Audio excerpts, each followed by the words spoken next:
Hello friends, आज हम fourth question discuss करने वाले हैं सेम पेपर का, दिसंबर 2021 का। तो इसमें भी एक स्टेटमेंट दी हुई है, with so many readymade and customised software available the need for a manager is to learn to use them effectively rather than learn program them. Do you agree? Justify your answer. तो इसमें एक statement दी हुई है कि आजकल advance युग है, तो हमारे पास सभी तरह के सॉफ्टवेयर रेडीमेड हैं, कस्टमाइज्ड अवेलेबल हैं। तो ये मैनेजर के लिए ज़रूरी नहीं है कि वो उनको प्रोग्राम करना सीखे, बल्कि उसके लिए ज़रूरी ये है कि वो उनको सही तरीके से यूज़ करना सीखे। नेक्स्ट बोल रहा है कि डू यू अग्री, मतलब क्या आप इस स्टेटमेंट से अग्री कर रहे हैं? अगर हाँ तो जस्टिफाई योर आंसर, और अगर ना तो भी जस्टिफाई योर आंसर। तो चलिए हम इसका आंसर देख लेते हैं। अब मैंने यहाँ पे क्वेश्चन लिख लिया है, आंसर देखते हैं। Yes, I agree with the statement that the need for a manager is to learn to use software effectively rather than learn to program them. तो मैं इस स्टेटमेंट के साथ एग्री करती हूँ कि मैनेजर को किसी सॉफ्टवेयर को यूज़ करना सीखना है, ना कि उसको प्रोग्राम करना, ना कि उसको जनरेट करना। Here is my justification for this view point. और मेरा ऐसा व्यू क्यों है उसके लिए मैंने कुछ जस्टिफिकेशंस दी हुई हैं, वो पॉइंट वाइज हमने आगे लिखी हैं। तो पहला पॉइंट हमने क्या लिखा है कि focus on core competencies. Managers का जो मेन काम होता है, जिसके लिए मैनेजर को हायर किया जाता है, जिसमें उनकी स्पेशलाइजेशन होती है, उनको उस पर फोकस करना चाहिए। इसको डिटेल में थोड़ा देख लेते हैं। Managers have a wide range of responsibilities that require their expertise in strategic planning, decision making, leadership and managing teams.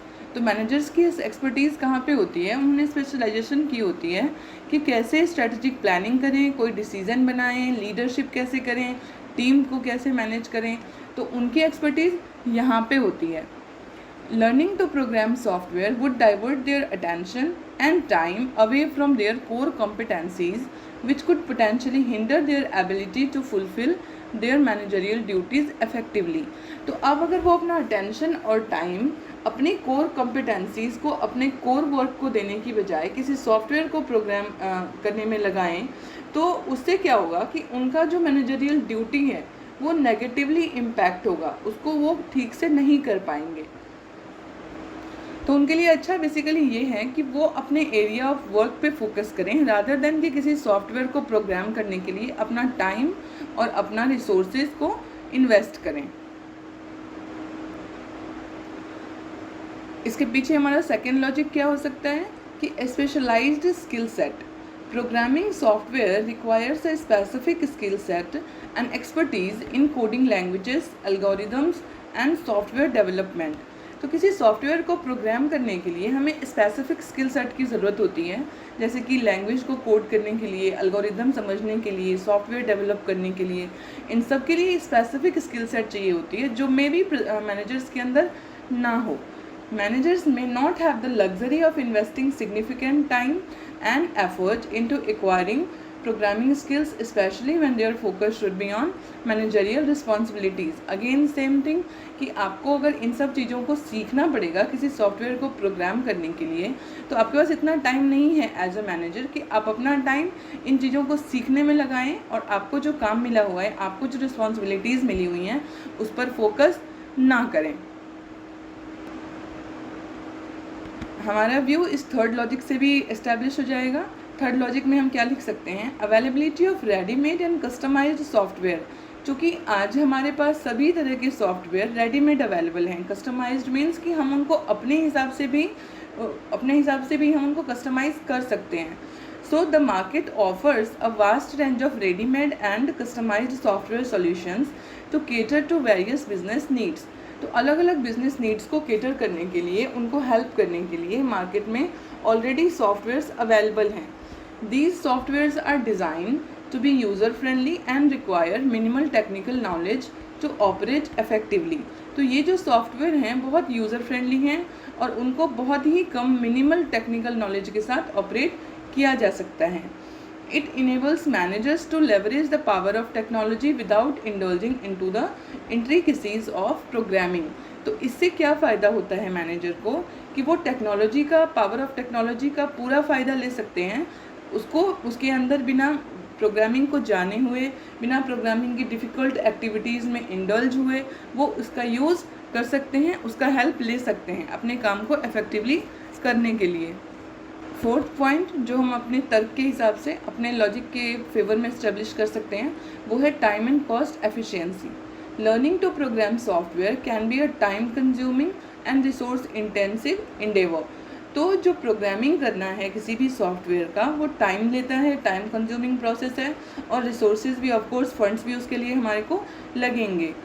Investing time in acquiring programming skills may not be the most efficient use of a manager's time considering the potential impact on other managerial tasks। अब अगर वो अपना time, कोई भी manager अपना time programming को सीखने में लगाए तो ये उसके टाइम का सही यूज़ नहीं है, क्योंकि उसका जो काम है, उसको जो टास्क प्रोवाइड किए गए हैं, अलाइन किए गए हैं, उसके ऊपर कहीं ना कहीं नेगेटिव इम्पैक्ट आएगा और वो पोटेंशियल जो है उसका, जो मैनेजर का पोटेंशियल है, वो सही तरीके से यूज़ नहीं हो पाएगा। फिफ्थ पॉइंट हम लिख सकते हैं collaboration with IT professionals. Managers can collaborate with IT professionals and experts who possess programming skills. तो अधिकतर क्या होता है, ऑर्गेनाइजेशन के अंदर ऑलरेडी IT की टीम होती है जो मैनेजर्स को और सभी तरह के एग्जीक्यूटिव्स को हेल्प करती हैं। तो अगर आपके पास वो ऑलरेडी IT की टीम है तो आप उसके साथ कोलैबोरेट कर सकते हैं, और आपको जो चाहिए, आपको जिस हिसाब से आपको उसको अल्टर करवाना है किसी भी सॉफ्टवेयर को, आप उनके साथ मैनेज करके उसको करवा सकते हैं। By working with IT professionals, managers can express their business requirements and provide input on the desired functionalities and outcome. तो जिस तरह का सॉफ्टवेयर मैनेजर को चाहिए वो IT प्रोफेशनल के साथ काम करके अपना इनपुट दे सकते हैं कि मुझे इसमें ये सारी चीज़ें चाहिए, ये सारे फंक्शंस चाहिए, तो वो उसको अपने हिसाब से ही कस्टमाइज करवा सकते हैं। दिस में save their time and instead let them focus on more important task related to their area of work. और ये क्या कर सकता है, उनका टाइम बचाएगा, और उनका टाइम, वो टाइम जो वो इस पर इन्वेस्ट करते, वो उन मोर इम्पॉर्टेंट, जो ज़्यादा इम्पॉर्टेंट काम है उनके एरिया ऑफ वर्क के, उस पर करने में वो ज़्यादा फोकस कर सकते हैं।